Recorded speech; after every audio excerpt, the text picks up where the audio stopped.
Bismillahirrahmanirrahim. Kalau bisa dibaca sebelum adzan subuh, iqamat subuh. Bismillahirrahmanirrahim. Allahumma ighfir li ummati Sayyidina Muhammad. Allahumma astur li ummati Sayyidina Muhammad. Allahumma ighfir ummata Sayyidina Muhammad.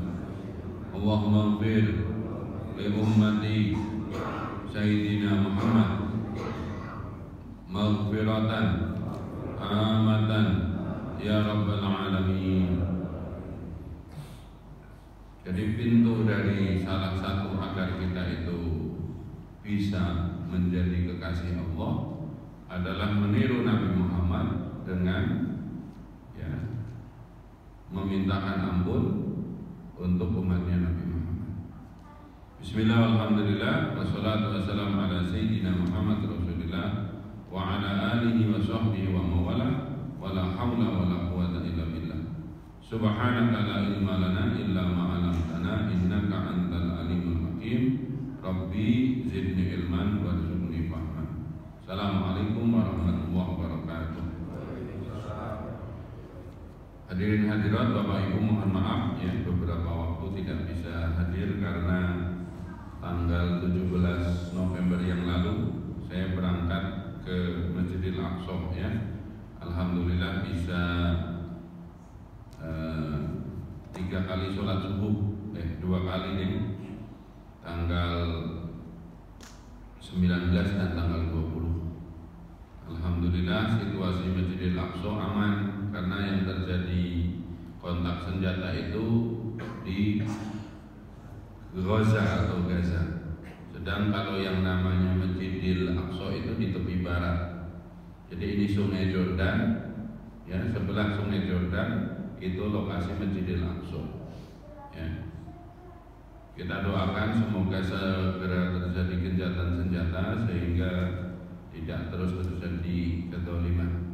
Meskipun sejatinya ya yang didolimi itu kan yang dimuliakan oleh Allah ya. Jadi hidup itu kadang-kadang ya pilihannya sulit, tapi kesulitan itu mengantarkan menjadi kemuliaan. Mereka yang di Gaza dengan mudah bisa syahid ya, karena didolimi dan seterusnya. Baik, kita setiap ketemu biasanya membaca salah satu kitab, tetapi karena sudah lama tidak ketemu, saya akan baca dua-duanya. Kita baca dulu kitab Riyadhus Shalihin, nanti kita baca kitab At-Tahdzib atau Taqrib Dalil. Ya. Berikutnya, ya, kita di dalam kitab Riyadhus Shalihin ini sudah mengingat kembali tentang ya kalau melakukan sesuatu niatnya karena Allah. Yang kedua, bagaimana kita terus tajdidut taubat, senantiasa bertobat kepada Allah. Ya, setelah bertobat kita ingin memperbaiki diri, maka kita harus sabar. Ya, jadi luruskan niat karena Allah. Bukti bahwa kita itu niat ibadahnya karena Allah, maka setiap hari niatan kita itu untuk tajdidut taubat, memperbaiki taubat. Semuanya para nabi, Nabi Muhammad saja dalam riwayat sehari istighfar 70 sampai 100. Ya, Nabi Yunus taubat.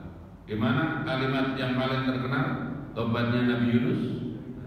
La ilaha illa anta subhanaka inni kuntu. Bahkan nabi pertama, Nabi Allah Adam alaihissalam, ya, orang yang pertama kali diciptakan, kemudian pertama kali ditakdirkan berdosa. Di dalam Al-Quran ada doa Nabi Adam, Rabbana dzalamna anfusana wa illam taghfir lana wa tarhamna lanakunanna. Nah, salah satu agar kita itu bisa lurus niatnya, tobatnya terus berbaharui, maka harus sabar. Sabar itu ada di dalam beberapa hal, 3 hal. 1, kalau dapat musibah. Setiap musibah datangnya dari Allah, maka kalau ada datang musibah langsung mengucapkan inna lillahi wa inna ilaihi raji'un. Segala sesuatu datang dari Allah akan kembali kepada Allah. Meskipun ada akhlak begini, Kalau ada kebaikan maka itu sematkan kepada Allah. Kalau ada keburukan sematkan kepada diri kita sendiri. Tapi dalam rukun iman, wa bil qadari khairihi wa syarrihi minallahi ta'ala. Yang mentakdirkan seseorang berbuat baik Allah. Yang mentakdirkan seseorang berbuat baik berbuat buruk. Kita latihan mikir sedikit. Kalau kita ditakdirkan menjadi baik, disematkan kepada Allah. Kalau kita kepleset berbuat dosa, disematkan kepada siapa? Itu secara akhlak. Secara hakikat semua diizinkan atau ditakdirkan oleh Allah. Kenapa begitu? Kalau ada kekuatan lain mampu menggerakkan, membuat sesuatu, berarti ini tauhid kita bermasalah. Saya ulangi ya, secara akhlak memang ya, kalau orang pidato selalu gimana? Kalau ada yang baik itu semua datangnya dari Allah. Ya. Kalau ada yang salah itu kesalahan. Ini kalimat seolah-olah benar. Tapi kalau secara tauhid bisa salah. Kenapa salah? Seolah-olah ada kekuatan lain yang mampu menggerakkan kita, yaitu selain Allah. Siapa? Diri kita sendiri atau setan, kan gitu, suka gitu kan? Ini setan sih membuat saya nggak sholat gitu. Padahal secara hakikat baik buruk datangnya dari mana? Nah, ini kita latihan sedikit dalam ilmu rukun iman yang ke-6. 1 iman kepada Allah, 2 iman kepada amantu billahi wa malaikatihi wa kutubihi ya Allah wa rusulihi wa bil yaumil akhiri wal qadari khairihi wa syarrihi minallahi ta'ala. Rukun iman jangan lupa, iman kepada Allah, malaikat, kitab, rasul, hari kiamat, takdir. Ya. Jadi takdir itu apa? Wabil qadari khairihi, yang baik datangnya dari Allah, yang buruk juga dari Allah. Gitu ya. Ya mari kita sedikit mikir ya. Selama ini kalau itu kan gitu ya. Kalau yang baik datangnya dari Allah, kalau yang buruk hakikatnya dari mana? Dari Allah. Maka kita harus bersyukur. Setiap kita bisa taat, bisa sholat, itu bersyukur. Ditakdir menjadi baik. Kalau Allah lagi mentakdirkan kita menjadi buruk, bisa apa enggak? Sangat bisa. Contohnya, hari ini ada salah satu orang terkaya di dunia, namanya Elon Musk. Ada yang tahu? Yang punya mobil Tesla, yang punya Twitter, hari ini sedang ditakdir menjadi orang yang tidak baik. Dari mana? Datang dari Amerika ke Israel, malah meminta Hamas diberantas. Berarti kan sedang ditakdirkan menjadi orang yang hatinya mati. Summum bukmun umyum fahum. Ngelihat anak kecil, bayi, orang tua rumah sakit dibom, hatinya nggak terenyuh, malah suruh itu diberantas. Bapak-bapak, ibu-ibu di sini kalau melihat ada jambret, marah sama jambret atau marah yang dijambret? Ayo jawab. Kalau di jalan ada jambret naik motor, bus, nyaut tasnya seseorang yang dianggap buruk, itu jambret atau yang dijambret? Kalau orang hatinya sakit, salah sendiri. Kenapa tasnya itu ditaruh di samping? Udah tahu banyak jambret, gitu loh.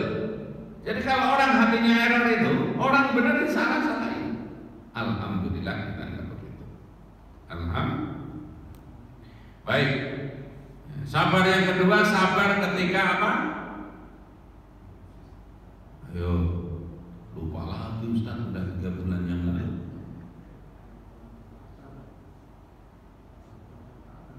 Nah, sabar yang derajat pertama, derajatnya 300 itu waktu dapat musibah, pukulan pertama langsung ini dari Allah. Duit hilang, ya dari Allah. Kalau Allah nggak menghendaki nggak jadi hilang. Copet aja gagal. Mau nyopet gitu, tahu-tahu ngerem apa namanya base-nya atau Transjakarta halus gitu, tangannya udah tinggal set gitu, kemudian itu. Kalau Allah nggak menghendaki, sebagaimana rizki, kalau nggak rizki kita sudah dipiring, mau beli sendok begitu, tumpah. Yang kedua, ketika taat kepada Allah, subuh-subuh begini jam 4 kurang seperempat harus bangun, harus wudu, harus datang ke masjid, taat. Ada kotak infak hari Jumat ya, sabar kemudian narik duit, meskipun yang ditarik pati murah terus ya, nggak apa-apa ya, yang pentingnya malaikat pencatat sampai kaget, pedang mulutnya, tapi alhamdulillah. Nah, sabar yang paling tinggi, sabar ketika menjauhi maksiat. Senang dilarang sama Allah, sabar. Ada tukang jamu bersih, ya keren, lewat, nggak boleh dilihat, sabar. Lagi mau bayar sesuatu, kita laki-laki di Indomaret ya, kira-kira seperti itu. Baik, setelah sabar kita akan membaca berikutnya. Bab yang di sini adalah jujur. Ya, kita baca beberapa ayat dan beberapa hadisnya bil barokah untuk mengambil berkah dari kitab Riyadhus Shalihin ini. Kita baca dulu ayatnya ya. A'udzu billahi minasyaitonir rajim ya. Bismillahirrahmanirrahim. Qala Allah Ta'ala ya ayyuhalladzina amanu taqullaha wa kunu ma'as shadiqin. Wahai orang-orang yang beriman, bertakwalah kalian kepada Allah dan hendaklah kamu bersama orang-orang yang benar. Jadi ingat ya, luruskan niat. Bukti lurusnya niat itu menurut tuntunan kitab Riyadhus Shalihin, kita terus menerus bertobat. Bertobat itu salah satunya salah istighfar, menjaga ibadah. Sholat itu bagian dari ibadah, wudu dari ibadah, itu bagian dari bentuk ketobatan. Nah, agar kita berhasil meluruskan niat tobat, maka sabar. Ada musibah dari Allah, sabar. Disuruh taat kepada Allah, sabar. Disuruh menjauhi larangan Allah, sabar. Nah, berikutnya, tahapan berikutnya kita itu belajar untuk menjadi orang yang jujur. Ayat berikutnya tadi surat At-Taubah ayat 119. Ayat berikutnya surat Al-Ahzab ayat 35. Wa qala ta'ala was-shadiqina was-shadiqat, dan orang-orang yang benar baik laki-laki maupun perempuan. Kalau kami tidak, orang Jawa ada istilah begini ya, jejeg niate bener lakune.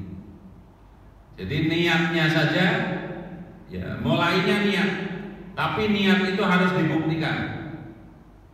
Orang itu syahadat asyhadu alla ilaha illallah wa asyhadu anna muhammadar rasulullah, mulutnya sudah Islam. Nah, kelakuannya Islam atau tidak, itu namanya jujur. Ya. Ayat yang ketiga surat Muhammad ayat 21 di sini dicantumkan. Wa qala ta'ala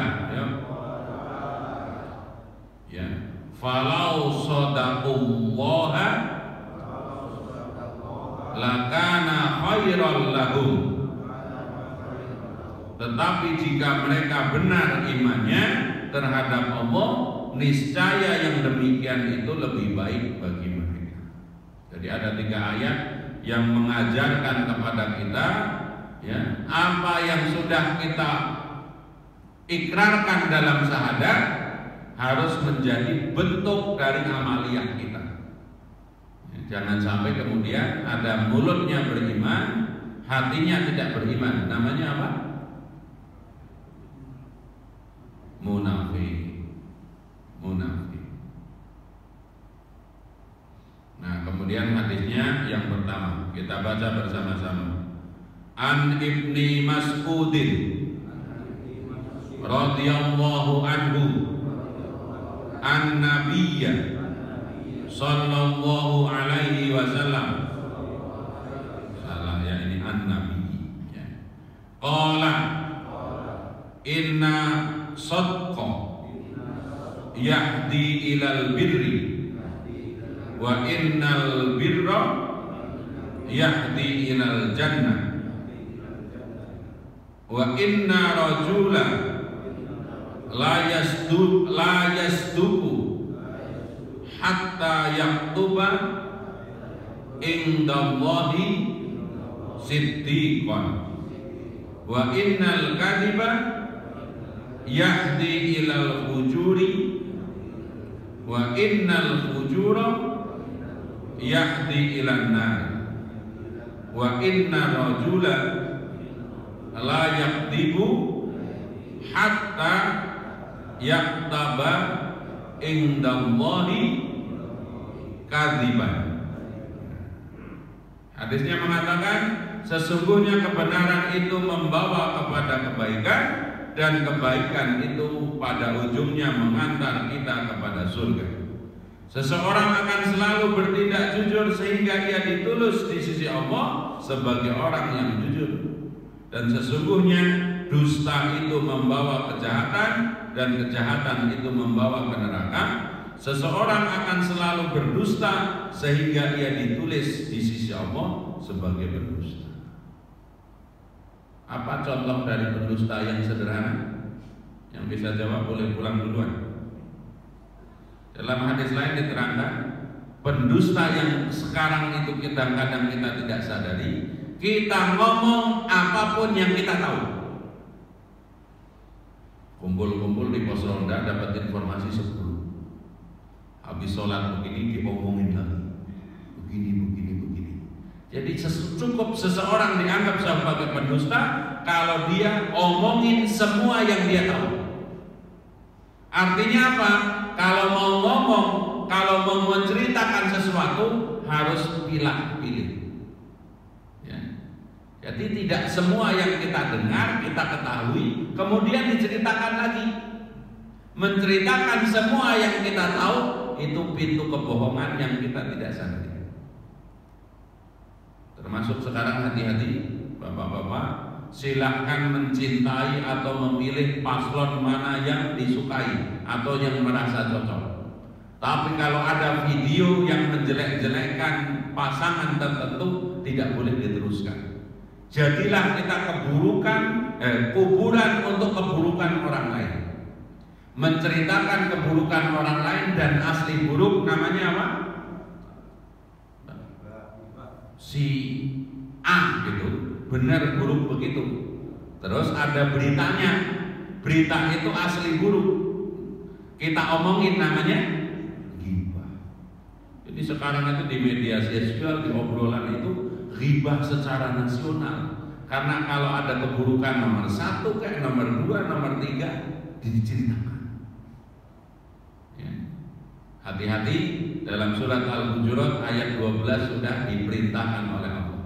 Maukah kamu memakan daging saudaramu yang sudah meninggal? Jadi kalau kita menceritakan keburukan orang lain itu ibarat seperti makan daging saudara kita yang sudah meninggal. Misalkan di sini Pak Ketua meninggal, terus kita potong, mohon maaf, sebagian pahanya di sate. Bapak mau makan nggak? Ada yang mau makan? Ya kalau bayangin begitu nggak mau makan. Tapi keburukan orang dengan entengnya. Ya. Para ulama, para guru, para murabi banyak yang memesankan, jangan ikut-ikutan memposting keburukan calon dan wakil presiden. Sudah, kalau nggak cocok, nggak usah dipilih aja, nggak usah menyebarkan itu. Nah, kalau mohon maaf tim kampanye lumayan gitu ya, kan ada hubungan langsung, kan kita nggak ada hubungan langsung. Siapa saja yang jadi presidennya ya kita begini dong. Ayo, ada yang udah ikut berapa ganti presiden? Apakah kalau kan siapapun presidennya ya kita begini, kalau nggak rajin, itu maksudnya apa? Itu bagian dari langkah untuk memilih pemimpin nasional, tapi jangan jadi dosa. Masa kita dosa 5 tahun sekali? Setiap kali mau kampanye ghibah, jelek-jelekin, yang sudah biasanya adem hidup lagi. Jangan ikut-ikutan lah. Milih-milih saja yang cocok, terserah. Mau amin robbal alamin, mau qabul, lagi. Kita lanjutkan hadis yang nomor 2 di sini. Jadi orang kalau terus-menerus berbuat jujur, maka ujungnya jujur. Orang kalau terus-terus berbuat dusta, maka ujungnya dusta. Maka yang disebut husnul khotimah itu dari awal sampai akhir berjuang untuk menjadi orang yang jujur, baru matinya nanti jujur. Gak bisa ujung-ujung. Ya. Kita lanjutkan hadis yang nomor 2. An Abi Muhammadin, ya. Al-Hasani bin Ali bin Abi Thalib radhiyallahu anhuma qala hafidtu min Rasulillahi sallallahu alaihi wasallam da' ma yuribuka ila ma la yuribuka fa inna sadqa fa inna sidqa tumakninatun wal kadhiba ribatun. Rawahu Tirmidzi wa qala hadisun hasan. Jadi kalau ingin menjadi orang jujur, berjuang jujur sampai akhir hayat. Kalau kita sering-sering bohong, takutnya nanti akhir hayat kita dicatat oleh Allah menjadi pembohong. Yang kedua, dari Sayyidina Hasan bin Ali bin Abi Thalib, berarti cucunya Nabi Muhammad SAW. Beliau berkata, saya menghafal, hafidtu min, dari kakek saya Rasulullah SAW. Apa itu? Da' ma yuribuka ila ma yuribu. Ya. Tinggalkan apa yang kamu lakukan dan kerjakan apa yang tidak kamu lakukan. Sesungguhnya jujur itu menimbulkan ketenangan dan dusta itu menimbulkan kebimbangan. Kapan kita itu masuk area bohong? Kalau kita bingung. Biasanya bohong itu menciptakan kebohongan berikutnya, ya kan? Kenapa kamu terlambat? Cari alasan. Kalau ditanya lagi terus seperti itu, ya. Maka kalau mau enteng jadi orang itu ya apa adanya saja. Seperti kalau lagi ngantor, sudah selesai belum laporannya? Kalau mau enteng jawabnya gimana? Belum. Kalau sudah selesai belum laporannya? Sudah Pak, tinggal diketik. Berarti belum kan? Belum. Nanti dimarahin, didengerin, mendingan dimarahin, didengerin daripada kemudian mencari alasan. Sekali jujur maka selamat, sekali bohong maka harus. Kenapa kamu nggak masuk? Orang tua saya sakit. Ya, bohong padahal orang tuanya belum. Emang belum dibawa ke rumah sakit? Belum. Dua. Emang obatnya nggak cocok? Kelihatannya enggak. Sekali ngomong orang tua sakit padahal orang tua nggak sakit terus. Satu lagi sebelum kita masuk kitab yang kedua. An Abi Sufyan, ya. 1, 2, 3, bismillah. An Abi Sufyan Sahr bin Harbin radhiyallahu anhu fi hadisi tawili fi qisasi Hirakla qala Hiraklu famada ya'murukum yakni nabiyya sallallahu alaihi wasallam. Qala Abu Sufyan qultu yaqul ya ubudullaha wahdahu la tusyriku bihi syai'an watruku ma yaqulu aba'ukum wa ya'muruna bis sholati wasidqi wal afafi was sholati. Ini diceritakan dari siapa? Dari Abu Sufyan Sahr bin Harb radhiyallahu an di dalam hadis yang sangat panjang tentang cerita pertanyaan Kaisar Heraklius Romawi kepada Abi Sufyan. Jadi Abi Sufyan itu pembesar Quraisy, ya, baru masuk Islam waktu Fatu Mekah, pernah datang ke Kaisar Heraklius di Romawi. Kemudian Kaisar itu bertanya kepada Abi Sufyan, apa saja yang diperintahkan oleh Nabi Shallallahu Alaihi Wasallam kepadamu wahai Abu Sufyan? Maka Abi Sufyan menjawab, Nabi Shallallahu Alaihi Wasallam bersabda, sembahlah Allah yang Maha Esa, janganlah kamu menyekutukan apapun dengannya, tinggalkanlah ajaran nenek-nenek moyangmu, tentunya yang bertentangan dengan Al-Quran, menyembah berhala, berzina, berjudi, apalagi mengubur anak perempuan dan seterusnya. Beliau juga menyuruh kami untuk melaksanakan sholat, menjadi orang yang jujur, pemaaf, dan menghubungkan sanak kerabat.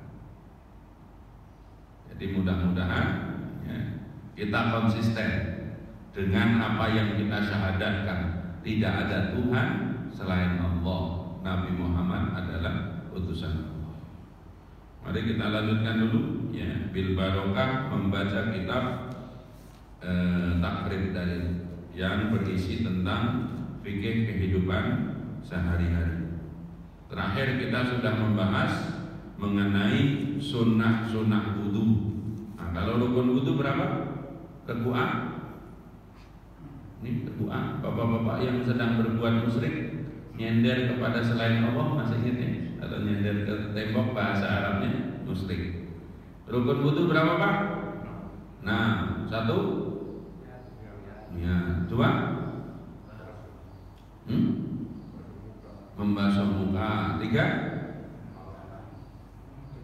Membasuh tangan sampai sikut. 4. Mengusap sebagian kepala. 5. Membasuh kaki sampai mata kaki. 6. Tertib sesuai dengan bunyi ayatnya, ya ayyuhalladzina amanu idza qumtum ila sholati faghsilu wujuhakum wa aydiyakum ilal marafiqi wamsahu bi ru'usikum, ya, dan seterusnya. Sunahnya wudu kita sudah bahas juga, ya. Kemudian mandi sudah kita bahas, ya.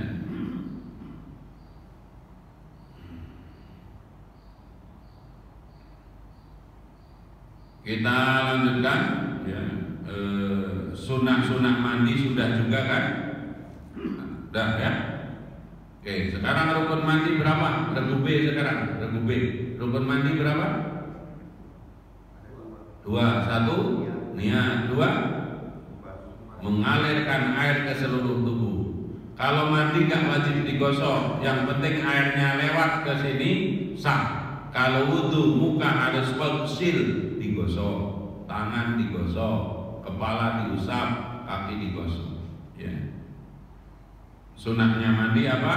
Membaca bismillah, kemudian wudu dulu, ya, menggosokkan tangan ke seluruh tubuh, kemudian beruntun, apalagi memulai anggota badan dari sebelah kanan.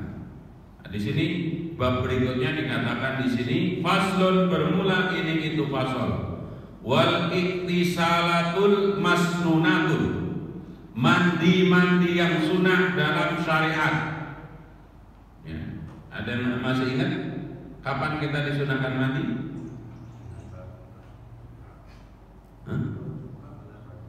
Mau sholat Jumat, apalagi lupa lagi Ustaz. Baik, kita baca di sini. Faslun, bermula ini itu fasal. Wal iktisalatul masnunatu, dan mandi yang disunahkan di dalam kitab ini sab'ata asyara ghuslan, ada 17 sunnah. Jadi kita itu ada 17 tempat atau 17 kali disunahkan untuk mandi sunnah. Ya.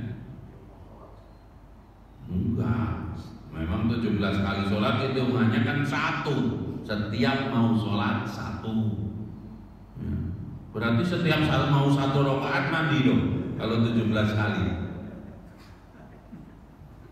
Yang pertama, Ghuslul Jumu'ati, mandi sebelum atau di hari Jumat.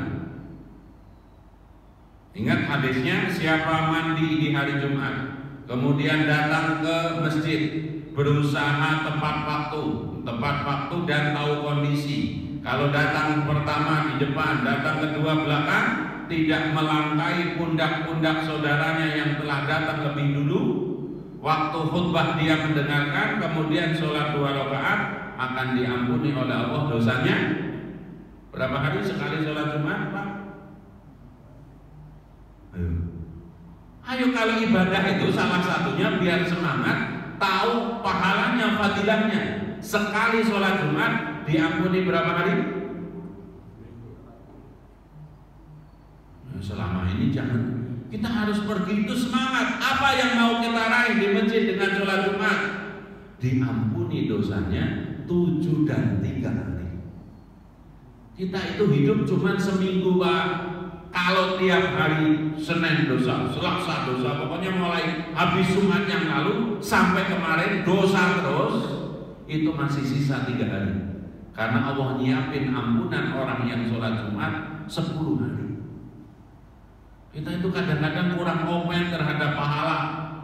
Tapi kalau ada pembagian sembako, apalagi open banget pahala loh. Sekali sholat Jumat dosa kita habis. Tapi kita kadang-kadang merasa nggak begitu, biasa aja. Padahal habis Jumat itu ada ampunan yang besar. Apalagi didahului dengan mandi. Wudu boleh, mandi lebih baik. Kita lanjutkan yang kedua. Wal idaini, dan mandi 2 hari raya. Seringnya kalau mau sholat Id mandi atau enggak, Pak? Mandi. Malah kalau di kampung dulu kalau bisa mandinya jam 3 gitu. Jadi kadang mandinya masih di pemandian umum itu rebutan. Yang berikutnya, wal istisqai, mandi sebelum sholat istisqa. Belum ada hujan, ya. Yang pertama dalil tentang disunahkan mandi sebelum Jumat. Di sini dikatakan, idza jaa ahadukum ilal jumu'ati falyahtasyir.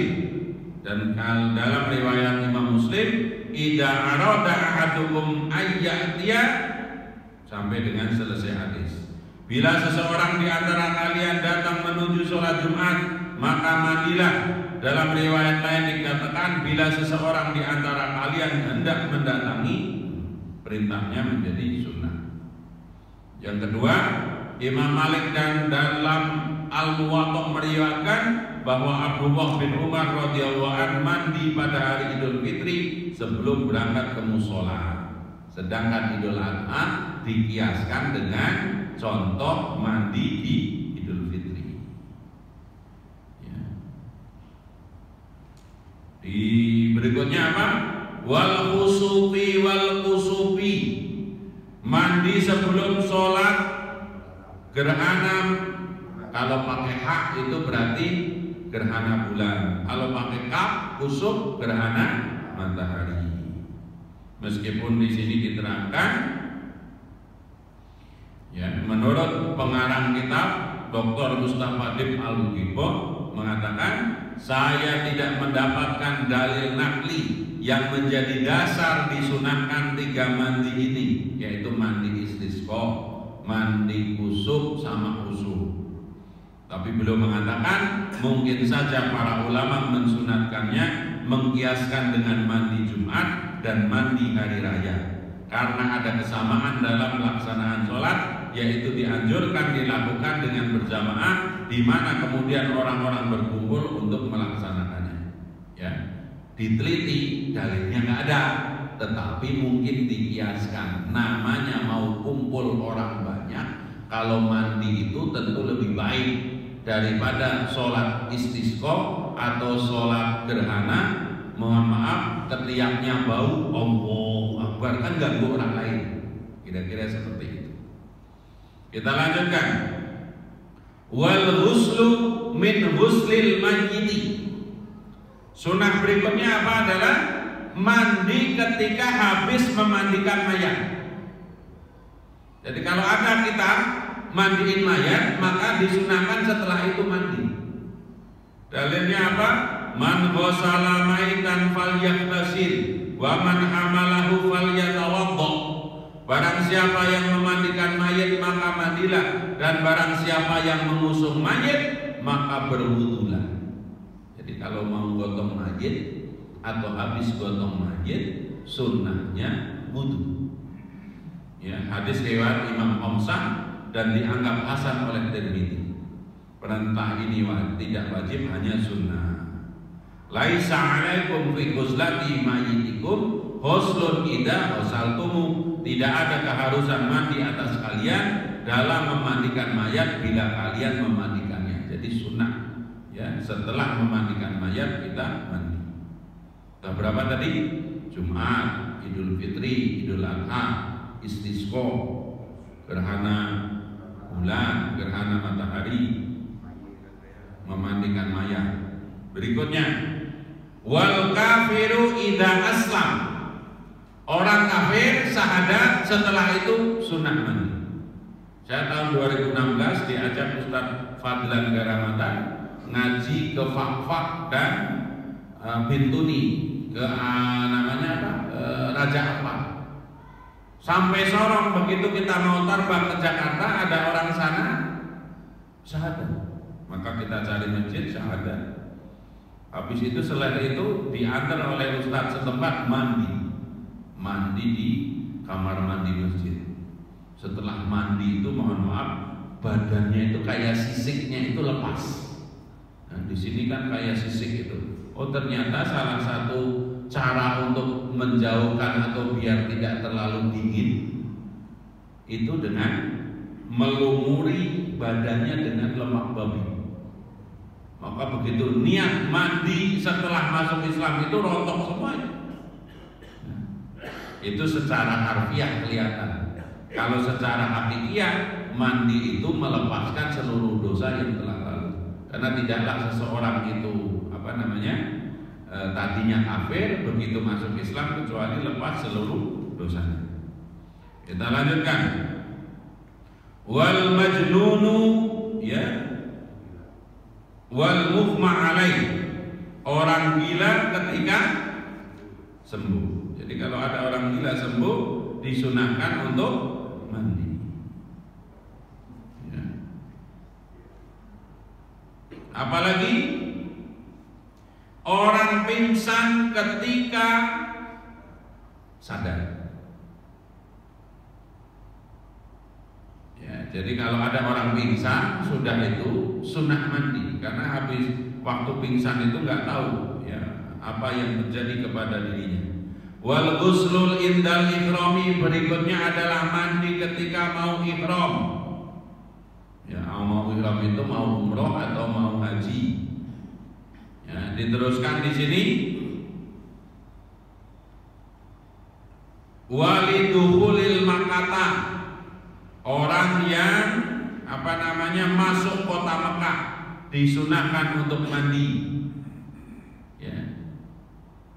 Di Imam Bukhari dan Imam Muslim dengan redaksinya meriwayatkan dari Ibnu Umar bahwasanya dia tidak datang ke Mekah kecuali bermalam di Tua sampai pagi hari dan mandi terlebih dulu, kemudian baru memasuki Mekah. Pada siang harinya ia menyebutkan dari Rasulullah bahwa beliau selalu mandi sebelum masuk kota Mekah. Berikutnya, walil wuqufi bi Arafah.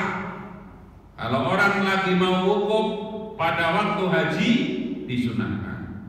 Dalilnya mana? Imam Malik meriwayatkan dari dalam kitab Muwatta, Ibnu Umar mandi untuk melakukan ihramnya sebelum ihram dan mandi untuk memasuki Mekah juga wukuf di malam Arafah. Kemudian berikutnya, walil mabiti bi Muzdalifah. Ya, orang yang mabit di Muzdalifah kalau lagi haji. Wali romil jimaroti salasati, waktu mau jemarat. Wali sya'i kalau sa'i. Wali duhuli madinati, dan kalau masuk kota Madinah Rasulullah SAW. Tetapi di sini ada catatan, ya. Yang nomor 10 tadi apa? Ke Muzdalifah itu kalau mungkin saja. Mudah-mudahan ini menambah wawasan kita agar kita mau mengerjakan sunnah-sunnah mandi. Jadi dua hal yang kita ingat hari ini. Satu, tentang setelah kita menjadi orang Islam, luruskan niatnya. Setiap hari tasdijud tobat. Ya, kalau ingin menjadi orang baik itu harus sabar. Ya, setelah sabar mari terus berjuang untuk jujur. Ya, kemudian selain mandi wajib, kita disunahkan mandi sunnah. Baik, masih ada berapa menit sebelum suruh? Kalau ada yang mau disampaikan? Ya. Waalaikumsalam. Ini yang sering kita perhatikan yaitu dalam sholat Jumat. Kita melihat sendiri, kadang-kala karena nggak tahu atau gimana, kadang-kala setelah khutbah sudah naik itu ngobrol, terus kedua dia telat datangnya, langsung di depan kosong loncat. Nah kita lihat sendiri. Nah kadang-kala itu ngobrol terus sampai terdengar sampai sebelahnya. Nah itu membatalkan sholat Jumatnya atau gimana?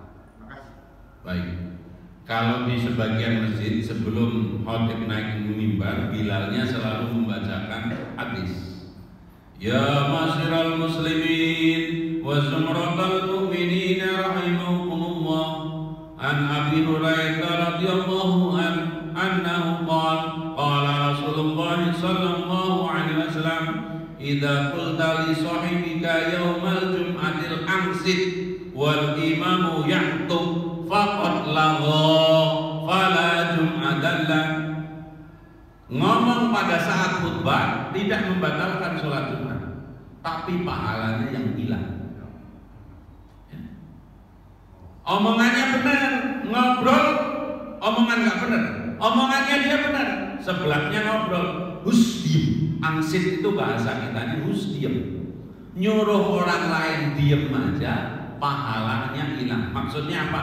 Tidak dapat ampunan 10 hari. Sholat Jumatnya nggak batal, tapi zom kalau bahasa TV-nya. Saya termasuk khotib, kalau sebelum ceramah saya ingetin itu. Ya, saya selalu memulai setelah wasiat apa? Perhatikan para jamaah, ini bukan rutinitas, ini fasilitas dari Allah. Hanya gara-gara kita duduk di sini 10 sampai 20 menit, dosa kita 10 hari diampuni. Saya baca hadisnya. Tapi Jumatan yang di dalamnya tidak ada perbuatan lagu. Apa itu? Satu, ngomong. Hadisnya saya sebutkan. Yang kedua, Rasulullah melarang mendengarkan khutbah dengan begini, nggak boleh. Khutbah itu kalau bisa dengerinnya begini kalau nggak kuat, atau sila atau tasahud. Kalau begini, nah. Nah, Rasulullah melarang mendengarkan khutbah begini. Karena apa? Ini wudunya juga bahaya. Ya, bes itu kan repot. Apalagi yang ketiga, Rasulullah melarang mendengarkan khutbah sambil bermain-main kerikil. Zaman dulu kan sholat Jumat itu di mana? Di padang pasir, cuman ada pelepah kurma, kemudian tangannya mungkin begini. Kalau sekarang mungkin bakal handphone terus begini. Anak muda kadang-kadang sambil dengerin khutbah main game. Atau punya akik. Segala bentuk permainan perbuatan. 4 yang ada hadisnya secara khusus, ngomong, duduk begini, bermain-main kerikil. Nomor 4 yang paling berat, tidur. Rasulullah memerintahkan siapa yang tidur atau ngantuk pindah dari satu tempat ke tempat yang lain. Jadi mohon maaf nanti kalau saya pas khutbah di sini, pas ketemu saya mohon maaf kalau saya nggak sopan. Kenapa? Saya pasti ngomongnya lantang, sehingga kalau yang mau tidur, saudara-saudara sekalian, Allah Ta'ala berfirman. Rasulullah kalau khutbah itu matanya merah, kenapa? Biar nggak ngantuk juga. Ini gimana? Udah speakernya kurang bagus yang khutbah. Alhamdulillah, nahmaduhu wa nastaghfiruh. Mari kita tingkatkan takwa kita kepada Allah. Semuanya udah. Komat aja kadang nggak tahu gitu loh. Ya. Saya termasuk kampanye begitu. Di mana-mana kantor, awas sama Ustadz ini nanti kalau itu kita kena semprit gitu. Termasuk saya mohon maaf kalau yang sedang melakukan kemarin juga itu khutbah, saya lagi khutbah ada yang begini. Mohon maaf kalau yang ada yang sedang melakukan, Rasulullah melarang gitu. Tapi banyak juga yang cuek. Mohon maaf saya ngomong jangan main-main tetap aja. Ya itu suka-suka mereka terserah. Tapi sebagai khotib dan tujuan utama itu selalu ngomong begini kata saya. Sebelum ngomong-ngomong yang lain, mari sukseskan dulu Jumatan ini. Jumatan ini menjadi rusak karena perbuatan lagu. Ngomong, duduk begini, duduk begini. Ada yang memperhatikan, ada yang cuek-cuek saja. Ya udah biasa itu tugas kita hanya menyampaikan. Jadi tadi termasuk adab terlambat terus itu ya inilah tugas taklim itu begitu sejatinya. Ibadah itu bukan rutinitas tapi dilandasi dengan ilmu. Ya. Nanti saya punya itunya punya filenya kalau sempat ya saya udah bikin standing banner perbuatan yang menghapus pahala Jumat itu ada satu ini tempel di situ. Ya serius saya udah buat. Saya tadinya setiap khutbah itu mau nyangking tapi belum bisa nyetak. Pak hadiah dari saya ditempel di situ. Kalau mau dibanyakin ini filenya. Emang faktanya begitu. Sebagian lagi malah nunggu nunggu komat baru kan. Kalau tumpah-tumpah itu di sana ada di warung, ada di mana lagi merokok, lagi makan gitu. Allahu Akbar, burak. Allah sih Maha Pengampun, Maha Baik ya. Tapi apakah adabnya begitu? Sudah suruh? Ada yang lain? Iya siap. Ayo dulu tengah dulu, monggo. Iya, gini maksudnya mandi dulu baru wudu. Iya Pak. Kalau mandi itu kan menghilangkan hadas besar, ya. Maka kalau yang sempurna wudu mandi itu didahului dengan wudu toh. Yang sempurna itu sebelum mandi besar itu wudu. Ya, tetapi membasuh kakinya nanti belakangan dengan catatan waktu mandi tidak memegang kantor pusat. Jadi kalau pas gosok kantor pusat pakai punggung tangan gitu, tapi kalau memegang kembali kantor pusat kan wudunya. Jadi ada orang yang ngomong kalau sudah mandi nggak perlu wudu. Ya ini keyakinan itu kalau saya ragu-ragu, mending ya mandi ya wudu. Jadi kalau mau sholat Jumat mandi, habis mandi wudu untuk memastikan kita itu tenang. Meskipun ada namanya sudah wudu itu sudah mandi kan 6 anggota badan sudah kesiram. Itu ada yang berpendapat begitu. Tapi kalau saya kok ragu-ragu. Ya, daripada ragu-ragu, mandi juga, wudu juga. Maksudnya apa? Kalau orang cuma wudu saja baik. Kalau orang mandi kemudian wudu lebih baik. Kira-kira begitu. Ya Pak?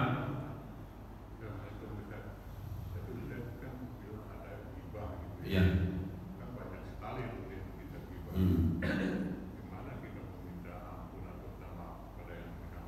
Nah itu tadi, gara-gara medsos itu kita suka ngomongin orang yang nggak kita kenal, kan itu. Contoh presiden dan wakil presiden calon ada 6 orang, kita kenal nggak? Kalau ngomongin dia tetap dosa meskipun nggak kenal. Bagaimana cara minta maafnya? Satu, berhenti, jangan ngomongin lagi. Yang kedua, istighfarnya ditambahin. Ya, saya sudah pernah sampaikan di sini. Kalau ada hak orang lain yang kita tidak bisa minta maaf, tidak bisa bayar, maka kita ngomong astaghfirullahaladzim li wali walidayya wali ashabil huquqi alayya. Kita ucapkan astaghfirullahaladzim li wali walidayya wali ashabil huquqi alayya. Ya Allah, aku memohon ampun untuk diriku dan kedua orang tuaku dan orang-orang yang punya hak kepadaku. Jadi kalau saya ngomongin Bapak dengan Pak Ketua, Bapak itu tuh begini-begini, saya menghibah Bapak. Sementara saya belum minta maaf, tetap salah. Salah satu cara menguranginya, kita memohonkan istighfar untuk orang itu. Kalimatnya wali ashabil huquqi alayhi, dan pada sahabat-sahabat yang dia punya hak kepada. Kalau utang bayar, kalau nggak bisa bayar sedekah atas nama itu. Misalnya orangnya udah pindah kemana nggak tahu, kita pernah minjem duit 100.000, ya udah Jumatan ada kotak infak, tarik, saya infak atas nama. Yang paling tepat bagaimana cara meminta maaf? Makanya kalau ada orang kita lagi ngobrol berdua bertiga, orang lain ngajak hibah, langsung gimana Pak? Shadaqallahul azim, gitu kan saya. Ini Pak Anies itu begini, Pak Ganjar begini. Shadaqallahul azim. Maksudnya ditutup gitu, jangan diterus-terus gitu ya. Wallahu a'lam bishawab. Wallahul muwaffiq ila aqwamit thoriq. Kita baca wal asri. Bismillahirrahmanirrahim. Wal asri innal insana lafi khusr illa alladziina aamanu wa 'amilus sholihati wa tawassaw bil haqq wa tawassaw bis sabr. Subhanakallahumma bihamdika asyhadu an la ilaha illa anta astaghfiruka wa atubu ilaik. Assalamualaikum warahmatullahi wabarakatuh. فبأي آلاء ربكما تكذبان